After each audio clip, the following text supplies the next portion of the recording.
What is good, yo? Welcome back to Pee Pod Cove Reaction, Urban Culture Talk. We've been covering a lot of Kendrick and SZA lately on the show, on the pod. The mashup series following the tour has really taken off. And y'all been coming through, watching those videos. I really appreciate it. But today, we got a video here from Chick Smooth. And we do a lot of Chick Smooth reactions here on the channel. And Loren LaRosa is defending Kendrick Lamar fans. Akademiks, a couple months back called us fans, because I'm a K Dot fan, called us broke, said we on welfare, we can't afford tickets. He kind of trashed us. And Loren went to night 2 at MetLife, one of the two, I can't remember. But I think it might have been 2. And she posted, Akademiks is a liar. And that was it. And he went on the tirade where he basically attacked another sister, another woman. And we got a video here from Chick Smooth today, and he's going to break it all down for us. So if you went to the show already, let me know, what was that like for you? What was the experience? Did you enjoy the Kendrick and SZA concert? Did you watch both artists? Or you're a SZA fan or you're a Kendrick fan? Let me know down in the comments. So we're going to get right into this video. Let's get some applause in there. I appreciate y'all coming in, checking me out.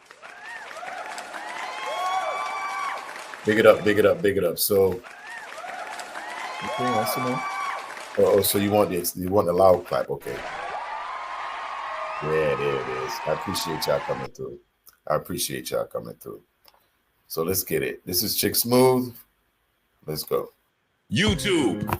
Chicks. Get ready. You know what to do, Chicks. So listen, Chick Smooth. Hey, Chick Smooth. Appreciate all the coverage that you've been doing. I've been watching your shit for a while. I just subscribed to your shit too, bro. Oh man, Loren LaRosa still wants all the smoke with Akademiks. Now, after Loren called out DJ Akademiks yesterday for lying on Kendrick's show, Akademiks went on a rant and he went off on her. He called her all types of crazy names and even told her that you have 24 hours to provide and post what I lied about, or I'm going to be coming for you, your family, your kids, and anybody else that you love. Now, if you guys missed it, this was the specific tweet. She said, I'm here at the Kendrick show and Akademiks lied. Kendrick is like that. SZA is fucking performing her ass off. The show is fire. Well, Loren waited over 24 hours to respond back just to spite Akademiks and see if he was really going to violate. Now, Loren finally responded back to Akademiks and she brought receipts. She said 12:57 a.m. Saturday. What did Ak lie about? A thread. Number 1, despite what Akademiks said in the previous review about Kendrick Lamar fans not spending money. Again, I don't want to dismiss this dude. I just think his fans is broke. There you go. His fans is a bunch that don't have a lineup. They got no haircut, nappy-headed, or just straight-up white boys who are degenerates, who used to say the N-word. No lineup, no job, no deodorant. One of these is with hot breath think that when they're just going to rap a bunch of, still thinking about control. Like, of course. It's crazy. That shouldn't. They're not taking care of their kids. Why the fuck you think they're going to be able to pay $400 to go to a concert? Fuck no. So, as I said, if Kendrick Lamar was giving away these tickets for, if y'all is on food stamps, if y'all is unemployed, if you get a 20% discount, if you ain't get a haircut since 2012, this shit will be packed. It will be sold out in a minute. I was told exclusively from sources. See, so y'all hear all that junkie spilled out of his mouth. Hey, I'm a Kendrick Lamar fan. I just got tickets. Them jumpers, I paid almost $300. Actually, I paid over $300 some change when you go to the Ticketmaster fees and all that stuff. So, and then I'm gonna drop some merch at the event. So, the fact that he's just doing, at this point, you got to believe he's doing this for clicks, right? He's got to be doing this for clicks. Because he was supposed to go to the show. I don't know why he didn't go, but he really wanted to go. From sources familiar with these numbers, merch sales for Kendrick and SZA in just New Jersey alone are record-breaking. With SZA, Oh, really? And you know, a lot of people forget that SZA is SZA. SZA is from New Jersey, and this concert was in New Jersey. I mean, MetLife Stadium. Even though that the New York Jets and the New York Giants play there, it's actually New Jersey. For who didn't know. with SZA selling more for these two sold-out weekends in New Jersey, she's from New Jersey, but my sources made it clear that the way both Kendrick and SZA fans have purchased just merch alone these last two nights were record-breaking. Now, granted, that's a given when an artist is in their hometown, but we know right now nobody's running to spend money, which I think was his point. So to have fans pulling up, selling out your shows, and dropping coin, should be talked about. And I know he mentioned the tickets would eventually sell out once prices dropped, but fans weren't given broke this past weekend. And 3, the Kendrick Lamar and SZA GNX show was given karaoke, despite what Akademiks mentioned. Crazy because you're talking about that all these niggas is merchant.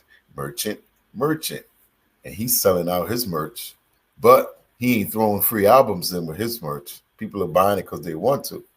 He ain't got to put the album and sell it with a merch to make a sale. It's mentioned in the review. Now, this is where the first time you're going to hear me say something, and y'all going to call me a hater. Y'all are going This when you know he about to do some side glazing or something, right? He's let me get something there. It's definitely some side glazing. A few moments later. All right, let's go. Call me a hater, but I'm just asking this question. I'm asking this question, and yes, I'm gonna use an artist that he's dissing on the song as to juxtapose my argument with. I don't know if you've been to a Drake show. I've always said I don't think Drake gives the best shows. The reason why is karaoke. Drake don't sing half the time. Every time I go to Drake show, I lose my voice. You sing every song, you know every song. Like the whole crowd, like you're hugging strangers singing these songs. You grew up on these songs. These songs are your childhood. These songs are like, it's just embedded in you. You know what I'm saying? So like you literally, and pause on that. You literally just sing every fucking song. The whole arena is singing the entire time. There's no like, let's listen to Drake rap. It's like, no, it's our time to rap. It's one of the reasons I was saying somebody who loves him, like, I want to perform it. Fuck that. Like, Drake is just kind of there just holding the mic out and people are singing his shit. Is that crazy? I'm watching this shit. And by the way, again, we're gonna I'm trying to be fair, but I am trying to be critical. Just talk. Objective critical, not hating critical. The building is packed. But I'm wondering how many of these motherfuckers are like diehard Kendrick fans, because I ain't gonna lie, like that was a huge moment. You know, why is it that people like Akademiks always have to move the goalposts, right? First, what the argument was, oh, Kendrick can't sell out the stadium. Now the stadium sold out. I wonder if they know that song like that. The stadium sold out. Oh, everybody's not singing, but the stadium sold out. People are there to watch the show. Like when is this narrative ever gonna stop when it comes to Kendrick Lamar and Akademiks? Like he really starts to trigger me, and that's why I don't really like to do a lot of stuff. But the algorithm said that he's attacking Kendrick Lamar fans, and I know y'all Kendrick Lamar fans. So let me know down in the comments how you feel about these outrageous, outlandish Akademiks comments, because I'm really getting triggered as a fan. So y'all let me know how y'all feel about this. Moment, I would think the whole crowd would be rapping his verse. I'm only hearing one nigga with a camera rap the verse. But again, I don't want to. I'm not trying to hate. And to be honest, Kendrick Lamar since the Super Bowl has gained so many new fans. He has an amazing catalog. You know how long it's going to take for some of these people to learn like that and find out what it was even about? And like I said, why are you moving the goalposts? Why do you care if they could sing this specific song? I'm just wondering, like, wait, how is this shit so packed and not these niggas is not singing every fucking nigga? If I guarantee, let me see. What verse? Let me not use Drake. well, there's not many other artists that has that effect. But I would imagine if you like Kendrick to go pay, and I don't know what prices they were charging for this. You go see Kendrick Lamar, like that's one of the biggest records he's dropped. Y'all should be singing every fucking, y'all should be rapping every line. I'm hating? It's okay. If I'm hating, it's okay. Hating. Yo, a Travis Scott concert, they're singing every fucking word. Now, and this is up to you if you want to call this hate. I know Kendrick could do arenas. I know this. I'm not saying Kendrick's a small artist or nothing like that. But I'm wondering how much of this stadium tour is the direct byproduct of this moment of the battle and then Not Like Us. And maybe it attracts certain people that maybe only are there for Not Like Us. Again, I'm not saying that's most likely what's happening. But me personally, I think everything happened. It's not just one thing. Yeah, this beef, this battle basically showed the world how great of a musician Kendrick Lamar is, how good of a writer he is. It showed his skills in tough times. When you're in battle is when you basically have to make some good stuff. You have to be able to be fast, come back. You know, you don't have months to write something, which you could back in the day. But when people saw what he did to Drake, how he obliterated him, and they saw that in front of everyone's eyes. Yes. Then he got the Super Bowl. Since the Super Bowl, he's gained millions of fans since the Super Bowl. So, yes, I think all this stuff contributes to where he is now. And I'm sure he appreciates everything because as you move in life, there are things that make you better, things that make the community better. It makes everything better. So if you try to move the goalposts and say, okay, Kendrick is only here because of this beef with Drake, yes. And I'm sure Kendrick is very proud of it to know that he slayed Champagne Pappy and that motherfucker is out and just laying out somewhere in Turks and Caicos, wherever he's on that goddamn yacht, and realize his career is now in the toilets. And we got to big up to Loren LaRosa, man. Because, you know, Akademiks, you know, he just be spitting stuff out of his mouth that it's just for baits. It's just for clickbaits. That's all it is. But I'm wondering because I'm like, I guarantee, watch. I guarantee for Not Like Us, they singing every word. I guarantee it. Of course, it's the biggest song ever. The numbers show it. It's in courts. It shows that it got performed at the biggest Super Bowl, which had the biggest number. So yes, it's his biggest song. And yes, all his new fans will know that song.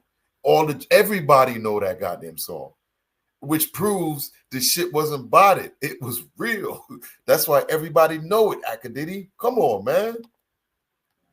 So I'm just wondering if these motherfuckers, I'm like, maybe they're just kind of fringe fans, but Not Like Us is the biggest. It's probably one of the biggest songs of the decade, right?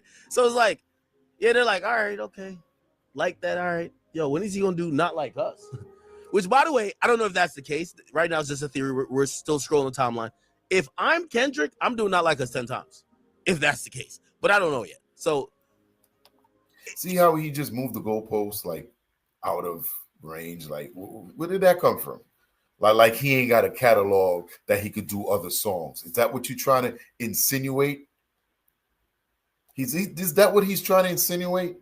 That Not Like Us is Kendrick Lamar's only songs that he has in his back pocket to perform? Like he wasn't selling out like stuff before? Like, is that what he's insinuating, y'all?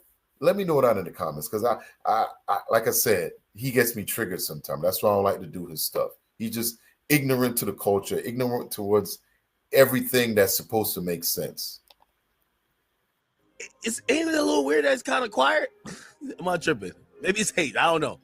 I'm trying not to hate, but it might be hate. It's okay. Call me out for the hate. It's okay. This is actually what made me mention him in the tweet. He's become Kendrick's toy up recently. I remember seeing his video about fans not singing along and low energy. That and the convo people were trying to have about Kendrick following Super Bowl had me looking forward to seeing what the crowd energy was like. It was on fire, and not just for Not Like Us. And then finally, Loren said Akademiks reviews are literally that, reviews, and he's been fairish lately. But parts of what he said versus what it was given in real life didn't add up. I mean, he said Kendrick destroyed hip-hop, but also said Kendrick was a great performer who didn't need a headline. Moral of the story, I had an expectation based off the reviews. It changed. Everything is subject to change, as you see below. I'm out. Catch me on the pod, the latest with Loren LaRosa, weekdays for the entertainment news. So as you guys can see, this was basically Loren trying to prove Akademiks wrong, telling him what you actually said on your streams do not match up to what the concert was actually given in real life. And she actually found a good time to plug her pod too, which I actually started following this week, Loren LaRosa. And it's very interesting. I guess I'll save my commentary for the end because I got some interesting thoughts about this whole Akademiks attacking women that don't have strong men behind them. In real life. Now, as we all know, Loren is a journalist. She comes from TMZ, where you fact check people. You want to make sure that what people are saying, especially people with a platform, people with a huge voice, you want to make sure that they're actually giving the right information to the people. But I think this is going to be a teaching moment for Loren. You have to know that right now, the media is divided. Anybody in media that supports Drake is going to say anything to discredit Kendrick. And also, to be fair, vice versa. People that rock with Kendrick are going to say anything to discredit Drake. If there's any empty seats at Kendrick shows, Drake fans are going to post it. When rappers come out in interviews and say, yo, I actually don't have an issue with Drake, I actually kind of rock with him, Drake fans are going to post it as a win for Drake. Akademiks is a huge Drake supporter. He said it time and time again, yo, I'm biased towards Drake. So you should already know that most things he says about Drake is going to be anti-Kendrick. If you want to go eat a burger at McDonald's, you should not go to Burger King employees and ask them what they think about McDonald's burgers. If you want to go join the Crips, you probably shouldn't ask a Blood what they think about Crips. So if you want to go to a Kendrick show, you probably shouldn't be listening to people like Akademiks, Maul, or any other media personality that's rocking with Drake. They're going to have very biased opinions about Kendrick, and personally, I feel like you should not go out of your way to prove him wrong. Listen, man, you guys get in the comments below. What do you guys make of the receipts that Loren just dropped? Do you guys think she has a point? Post your comments below. Subscribe to my channel. Of course she has a point. This one was deep, y'all. I respect Loren for standing 10 toes down, letting the loudest voice be the most truthful one. And DJ Akadidi, look, bro, at some point, you got to realize attacking a woman ain't about a personality trait, which it could be. But I started following her show this week, and what I realized was I actually watched the episode where she had DJ Head on there. And as I watched the podcast, I realized that they're really close. They've known each other for a long time. And he seems to be one of the people she always turns to for advice. So, Akadidi, you might want to watch your tough talk. You know, I know he's been disrespecting Head, saying a lot of crazy things. I saw he said last week about him. But, you know, when he's on that Henny on the high horse, being a soapbox warrior, you know, his mouth is he got very, very loud. But you know what? All that's, I think, it's going to come back to bite him in the butt. But yo, she's defending Kendrick Lamar fans, and merch sales has been record breaking at MetLife in the two performances that SZA and K Dot had. I'm going tonight in Foxborough. Make sure y'all like the video. If y'all thought y'all got anything out of this video, if you're still here, I appreciate you. Share it, love it, like it, hit the Cash App. I appreciate y'all. See y'all on the next one. I'm out.